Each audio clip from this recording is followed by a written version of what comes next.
लु यहाँ म चाहिँ यो फिस लिप बनाउँदैछु हो। म चाहिँ यसलाई फेरि बान्नुको लागि चाहिँ फेरि म खाएको छु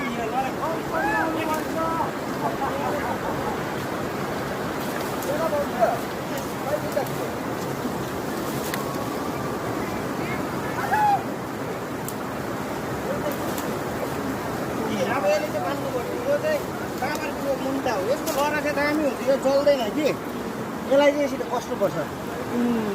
यसरी कसेर चाहिँ अहिले अघि असला हाले हो।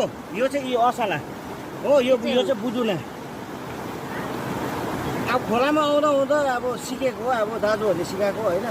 अहिले मैले त्यही फलो गर्दैछु। यो चाहिँ यो फुल हो। यो तामार्केको एकदमै यो टेस्ट भनेको चाहिँ यसलाई मसलामा हाल्नु पर्दैन क्या हो।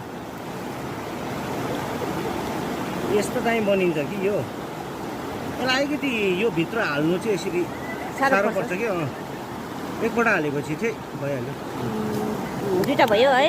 दुईटा भयो। अब अर्को धेरै छ तर यसको अगाडि चाहिँ फेरि यसलाई प्रोटेक्ट गर्नु चाहिँ यो छोटेको पत्ता हो। यो चाहिँ यसमा चाहिँ तपाईँको अलिकति भए पनि तपाईँको कस्तो भन्ने चाहिँ निम्बुको काम गर्छ। यसले चाहिँ खट्टापन आउँछ क्या यसमा चाहिँ।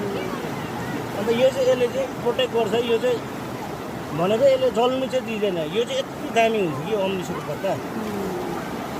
त्यो चाहिँ मैले सिकेको। मलाई जति सिकायो दाजुहरूले होइन। अब खोलामा आउँदा आउँदा मैले पनि त्यही सिकेको। यस्तो हुन्छ। दामी